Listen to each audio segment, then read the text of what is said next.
Hey, what up everybody, I'm Sinnycool, and this is Gems of War on PS4. And today I'm going to show you a Tower of Doom team you can use to go deep all the way to floor 26 and higher if you want to. And we're actually going to scout some rooms out, some floors out, a floor out, in this video right here. So I don't know if we've done that before, if we've ever scouted before, but I went ahead and went pretty deep and got to scout at least one floor here for you. And this is a team you can use super deep into the Tower of Doom and go as far as you want. I already showed it in my video yesterday, but this will be more in depth and you know, show you more how to play the team and you know, explain it deeper and, you know, against harder competition and everything right here. So here we are. We're on stage 10. Type of rewards you can get are major orb of chaos, 2 orbs of chaos, event keys, orb of chaos, you know, diamonds and gems, another orb of chaos, event keys, gems, diamonds, vault key, more gems, gem key, all that stuff.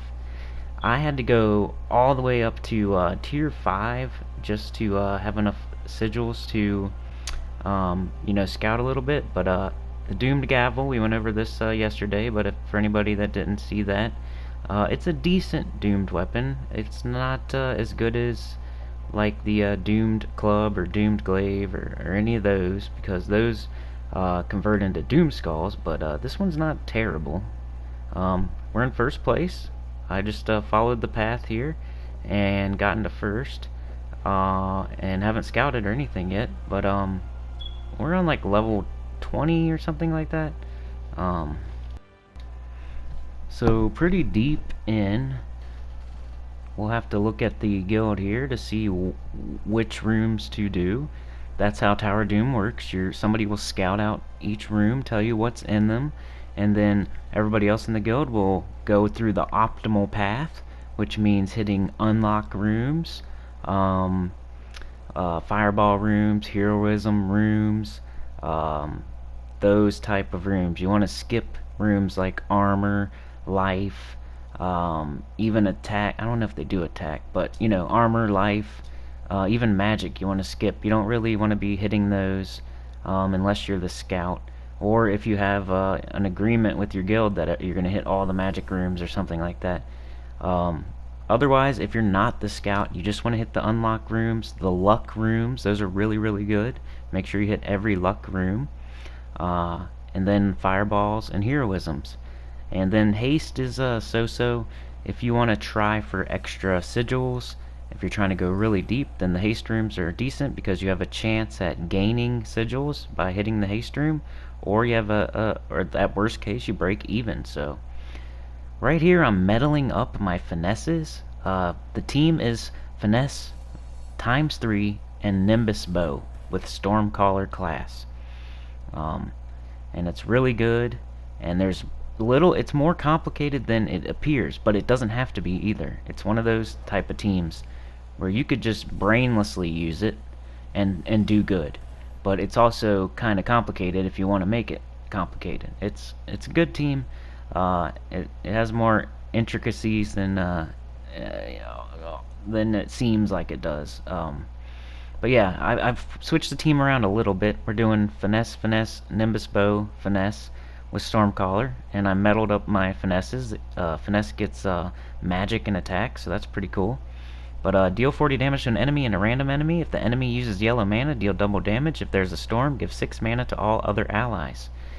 So that's the really important part, is if there's a storm, give 6 mana to all other allies. Plus the gift of finesse, give 4 to all skills on all Strix allies when matching 4 or more gems. And the reduced damage from skulls by 50%, and the deal double damage versus yellow enemies. All the traits are awesome.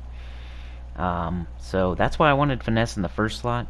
In my video yesterday I had Nimbus bow in the first slot, but why not take advantage of this dealing double damage to yellow enemies and the reduced damage from skulls by 50%? Why not take advantage of that, put finesse in the first slot? So the way this team works is the Nimbus Bow. It deals 52 damage to an enemy boosted by Strix allies. Every troop on our team is a Strix. Then it creates 6 blue and yellow based on Strix allies, I think. We got all Strix, I'm showing that right here. So create a mix of 6 blue and yellow gems for each Strix ally. We have 4 Strix, the most you can have. So the damage and the gem spawning is based on that. We have 4 of them, the most you can have. And then the final trait on Stormcaller, conjure a light storm when my turn begins. So every turn, you're going to be conjuring a light storm. That's awesome because it's yellow. First of all, a light storm is good because every troop besides the Nimbus Bow uses yellow. And then our finesse here, if there's a storm, give 6 mana to all other allies. So there's always a storm, so finesse is always going to give 6 mana to all other allies. It works really good together. And then the Nimbus Bow, there's 4 Strix on your team, so it's going to be making a lot of yellow and blue and making extra turns, which gives you +4 to all skills on all of your finesses. So the way it works is when you cast your Nimbus Bow, you get a bunch of extra turns that gives you more stats on your finesse, more magic, more damage, more health, more attack, more everything. And the more you do, the more stats you get. So you're getting all these extra turns. Your magic's getting jacked up for every single extra turn. You get +4, and then just after a few turns, you're hitting really hard with your spell. You're hitting really hard with your skulls. If they happen to be a yellow troop, you're doing that extra damage on either the cast or the skulls. So it just works really good. Everything complements each other, and you always have something up. I'm just showing how the magic's going up every time we match a 4 or 5 match. We match that. Now we have 121 magic, 124 damage. So now when we cast, it's going to hit way harder. And then when we cast, we give mana to everybody else because there's a storm. There we just killed the Valraven. Now we're going to do Nimbus Bow. You want to do Nimbus Bow whenever you have it, because it may give you an extra turn, which will give you more to all your skills. So whenever you have Nimbus Bow, go ahead and cast it. And pick whatever enemy is the most dangerous. That's what you want to target down. And there we go. Easy peasy. And it's floor 21. This is not floor 2. This is not floor 12. This is floor 21, almost the end. So let's check out our scouts here, see what we need to do next. I think we need to hit every room on this floor just to because there's something good in every room they scouted, and then we want to go ahead and scout the last room. Because when you're the scout, you want to hit every room you can. Some scouts do that, some don't. It costs a lot of sigils to hit every single room, so I understand why they don't do that. But the best way to do it is to hit every single room and not just look for the unlocks, because you might be missing lucks, you might be missing heroisms, you might be missing fireballs. You could miss things if you just look for the unlocks. But I understand, of course, because if you have to hit every single room on 20 different rooms and you need that many sigils, and that costs a ton of gems, and if only one person's scouting, then it's really, really tough. So you need actually a couple scouts at least to hit every single room. And if you look at my guild chat, we did not hit every single room because not every single room is scouted. But some floors, they find the unlock right away and they just document that, and then people just, you know, move on. Because a lot of the time it's just going to be armor or life or magic, something you don't need. So, but the best way to do it is to scout every room, but I know that's not always possible. But here you see a ton of extra turns right there with the Nimbus Bow. That gives us a ton of stats for our spell, for our skull. It just makes them beefier. That's another good reason to have finesse in the first slot. Even though I think we're getting stats, whoever is your tank, it's not really going to matter. They're going to get more stats. So even our Nimbus bow is getting more stats right here. But it just works really well. See how we have 3 finesse up, we're taking extra turns, getting more stats, hitting harder every time. The only downside is you might have to cast like, you know, 10 times instead of, there's maybe some other teams that you could make that where you would only have to cast like, you know, 5 to 8 times, but with this team you may have to take a few extra turns more than usual, you may have to cast a few times more than usual, but it's really safe, it's really easy, you just can't screw it up, it's so easy. Oh, and by the way, shout out to Drock Savage, who I like to call D-Rock. He's the one who gave me this team last time, so I remembered it from last time, but he's the one that sent it to me, and I haven't seen anybody else using it yet, except for me, and he's the one that gave it to me, so I just wanted to give credit where credit is due. Thank you, Drock Savage. One of our members on the channel, really awesome dude. He's the one that sent me this team, so I didn't even think of this team. It's not something I created, but it's really good and works really well, so shout out to him. So you know, we're targeting down the Bone Dragon because he seems like the most dangerous, so cast your Nimbus bow when you get it, because it's going to give you extra turns, it's going to give you more stats. Even if you have all 3 finesses and you don't need any mana, still cast the Nimbus bow, because that'll give you more stats, so your finesses will hit harder. And the Nimbus bow hits pretty hard on its own as well, so it's not like you're just doing it for the extra stats. You're still hitting pretty hard with it.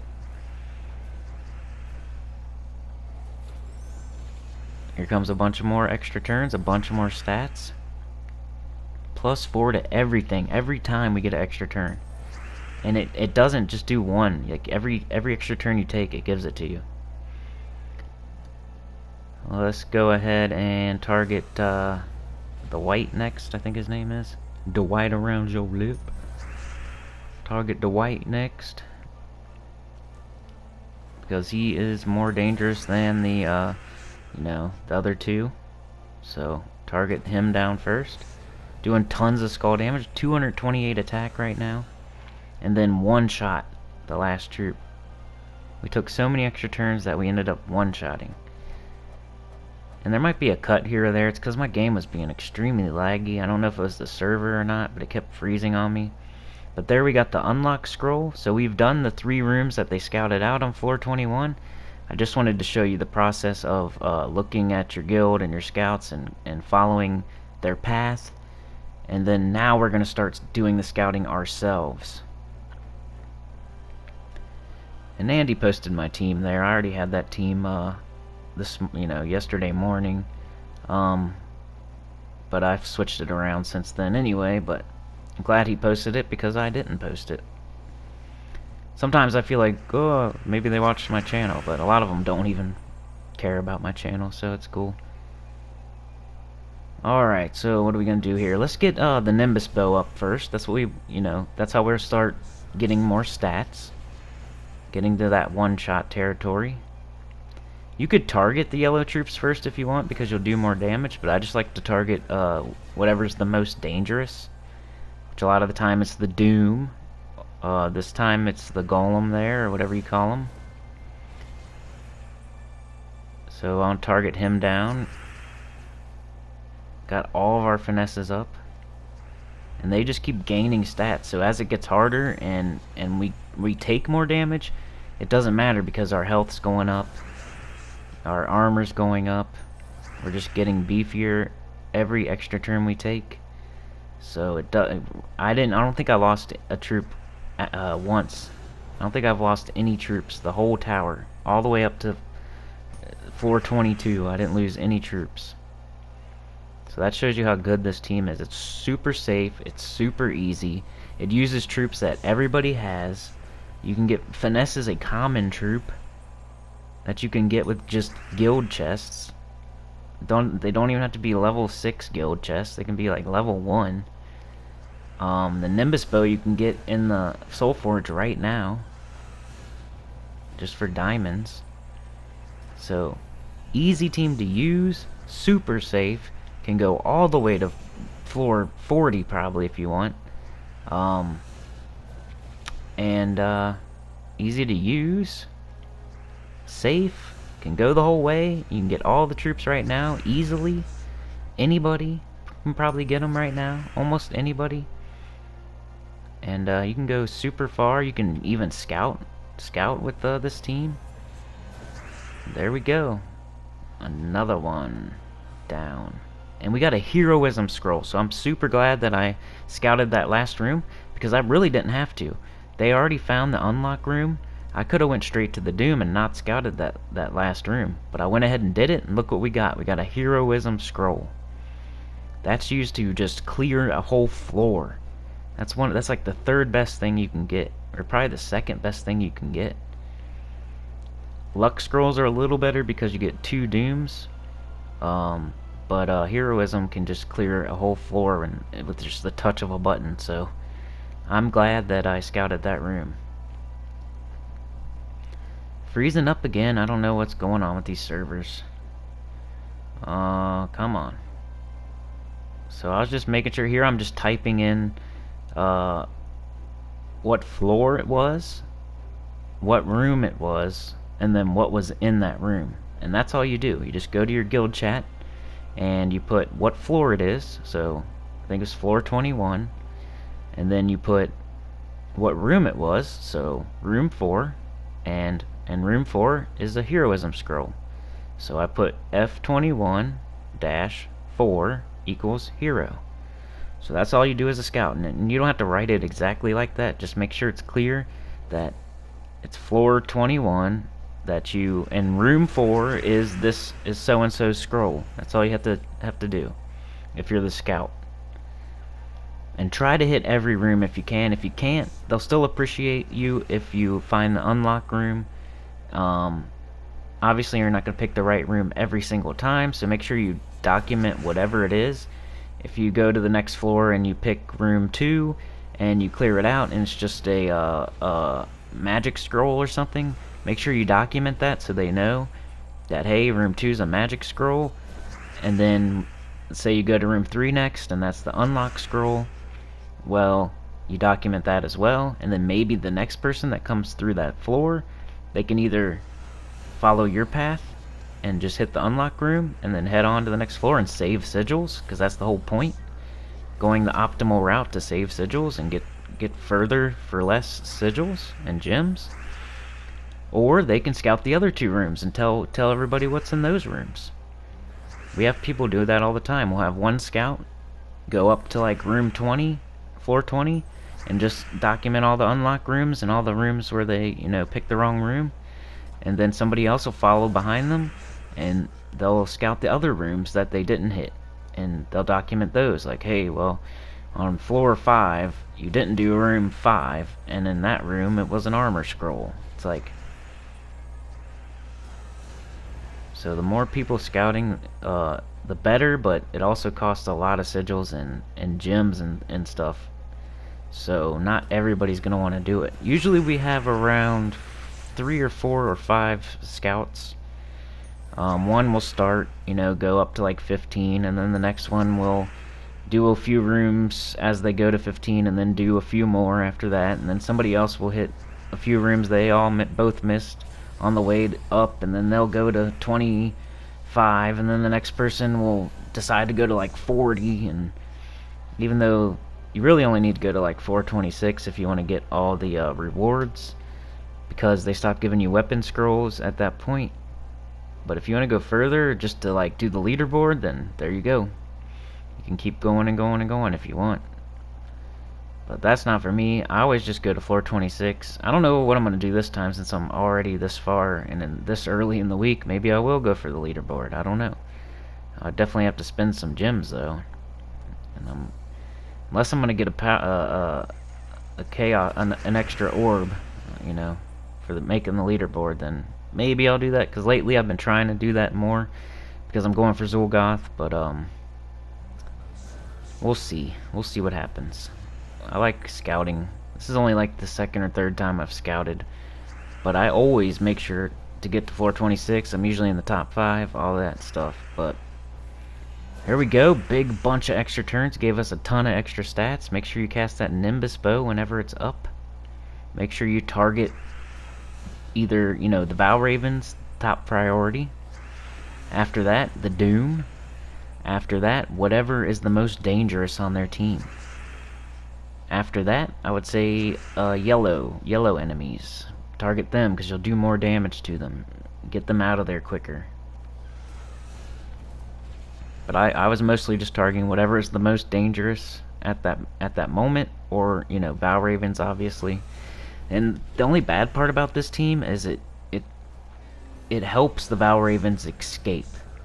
So you may miss 1 or 2 Bow Ravens using this team, because when you shoot your Nimbus bow, you're going to make a ton of yellow. You're going to make a ton of yellow. And if you miss and you don't get an extra turn, and there happens to be a Bow Raven on the other team, and they hit, and they grab a bunch of yellow, and then it cascades, and they get another extra turn, and then they got full mana, and then they cast, and they run away. That's the only downside I saw with this team. And the fact that you have to cast so many times and take so many turns and whatnot. But it's so safe and like brainless and easy that it makes up for it. It makes up for it. So here I'm just recording what I found. Like I'm a goldfish, so I won't remember. I mean, I could write it down and do it all on one line, and they'd probably appreciate that more. But just for the video purposes, I didn't feel like getting out a piece of paper and writing it down and then recording it all at once. So I just did it as I went, room by room. So floor 22, room 2 equals armor scroll. So a worthless piece of junk. Don't go to that room. Nobody else in my guild, the whole 29 other people, nobody else should go to that room now. They know. Like, Sinny's already been in that room. It was a scroll of armor. I don't need to go in there because armor scrolls stink, and we would need a ton of them just to get +1 armor, and that's not worth wasting a sigil and a turn, and maybe not making it further in the tower because I hit that room that I didn't need to hit. So yeah, that's the point of scouting. Like, now they know not to go in that room, so it also helps in that way. So we're looking for the rooms that they should hit, but we're also telling them which rooms not to hit, not to waste their sigils. Don't go to that armor scroll room. That room sucks. Don't go there. Don't go to that life room or whatever. Don't hit that magic room unless there's an agreement with the whole guild that we're gonna hit every single magic room for whatever reason, which we've never done ever. Some people seem to think magic scrolls are okay, but they're just misinformed, and they're not any good. Especially the deeper you get and the more magic scrolls you get, they fall off very quickly. Because eventually, just to get, say, 5 magic, +5 magic for the whole guild, you're gonna have to get 5 magic scrolls just to get 1 more magic. So say you have 4 magic, +4 magic for your whole guild, because you guys, got all those magic scrolls to get +4 magic for the whole guild. Well, now to get to +5 magic, which is just 1 more magic, you have to get 5 more magic scrolls. So 5 people have to waste a turn just to get 1 magic. Now that might be worth it because that's just 5. But if you get into like 10 and 12 and 13 and 14 and 15, when 15 people have to hit that magic room just to get +1 magic, that's when it's definitely not worth it. So the further it goes, the least it's worth doing. So you might want to get that +1 magic when it's just 1, because it only takes 1 person to hit 1 room. 5 even. 5 people to get another +1 magic. That's not so bad.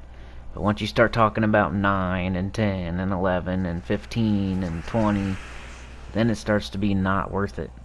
So most of the time people just skip those rooms. Let the scouts get the magic rooms. Let 4 or 5 people hit every single magic room. Don't do it with 30 people. It's just not worth it. Or don't do it with like 20 people, it's just not worth it. If you do it with every single person, it might be okay, because then you're gonna have every person on the same page hitting all the magic rooms, and then you're gonna have a lot of extra magic. But even then, just to get like one extra magic, you're gonna be doing tons of rooms, wasting sigils, when you could be going higher, getting higher on the leaderboard. This team's pretty much self-explanatory at this point. I was gonna go in depth with this team, but there's not much in depth to say. Cast the Nimbus Bow first. It gives you a bunch of extra turns. The extra turns give you more stats. That way you can hit harder with your spell with finesse.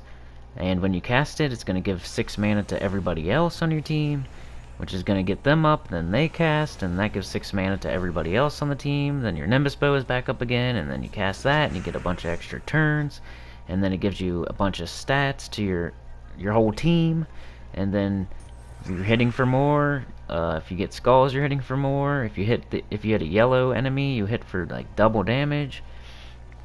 It's easy. The only thing you need to remember is to cast Nimbus Bow whenever it's up, so you can get more stats, even if all the finesses are already up, unless they're one-shotting already. If they're already one-shotting and you're like on floor 2, then yeah, you don't need to cast. I mean, the Nimbus Bow probably one-shot too, so either way, there's not much thought to it. It's like an easy team. The constant light storm is making it so when you cast your finesse, every other troop on your team gets 6 mana. Every time you cast it.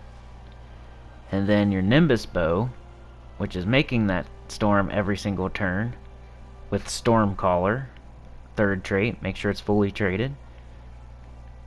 Whenever it casts, it's giving you a bunch of extra turns because it's making yellow and blue based on how many Strix you have, which every troop on your team is Strix. So you're getting extra turns galore.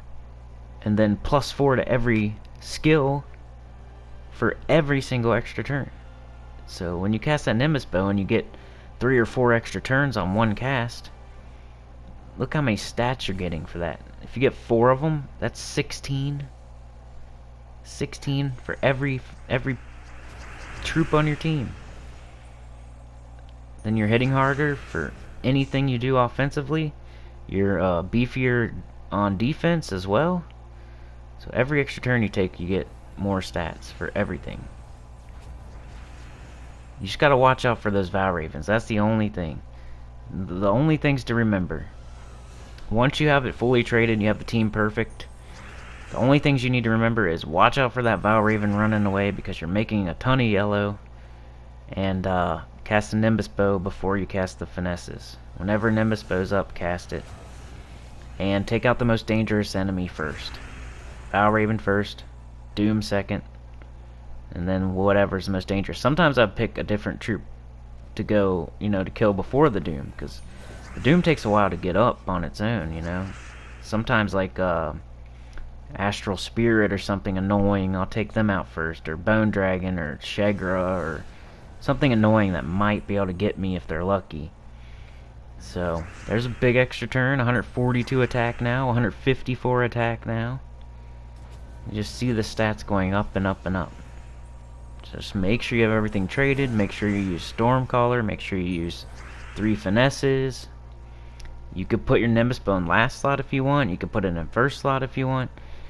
I just feel like it's most protected in the 3rd slot, even though really nothing needs to be protected because I didn't lose any troops this whole time.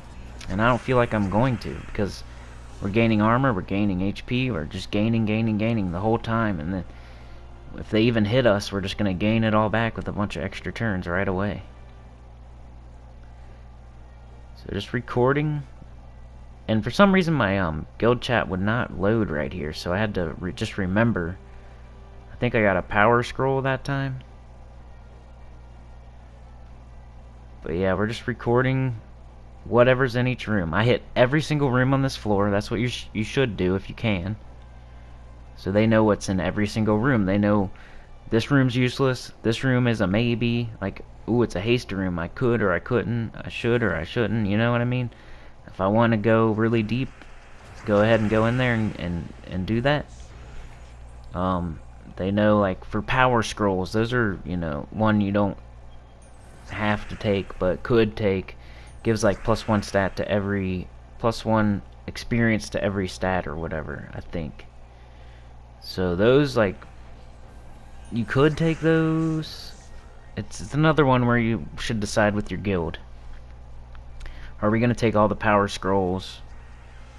Are we gonna take all the magic scrolls? Like, I would say no, and just do, like, just do fireball, heroism, unlock, and luck. And I do haste, but you don't, like, I wouldn't tell them, like, yes, do haste 100%, you have to do haste. I wouldn't say that. I would say, like, it's up to you if you want to do haste or not. But those are the ones you should definitely hit. Definitely hit luck, that's the best. Gives you 2 dooms. Definitely hit heroism, it clears the whole floor. All you have to do is click one button and the whole floor gets cleared. Definitely do fireballs because it clears a regular room. As you get up higher and higher to floor 24 to floor 25, you'll want to clear that number 5 room because sometimes they get pretty hard. But yeah, this team's easy. It can go all the way. You can get the leaderboard with this team. You don't even have to, like, think hard about this team. It's awesome. And I just want to vent for a second, just 1 second. I went on developers Twitch earlier today, and they keep getting confused between me and the other Sinny, the come along Sinny chick, and it's really, like, hurting my channel's visibility and recognition and whatnot. Like, they don't even know who I am because they think when people in their chat are screaming Sinnycool that they're screaming about her, and they're really not. Because they're always, for some reason, they're always talking about Keylime for whatever reason. And then everybody, like, a couple people in the chat, like, they'll say Keylime, Tacet, blah blah blah, they're awesome. And then somebody in the chat always says Sinnycool, what about Sinnycool? Or, you know, 2 or 3 people will say that. And I was literally there, and they were saying that. So I was like, who? You know, I was making a joke. Because they were like, who? Because they think you guys are joking about the other girl when you're not even talking about her. But if I could ask you guys to do anything, just try to clear that up when that happens. When you see them, like, kind of confused at who Sinnycool is and they think you're talking about her, just try to clear it up. Say, no, it's some guy that has a YouTube channel that does Gems of War. Like, try to clear it up a little more if you can, for me, please, as a favor. So, like, share, subscribe. I hope you like this team. It's really easy. It can get you really deep in. I hope y'all can get something out of this, and I'll see y'all next time. Peace.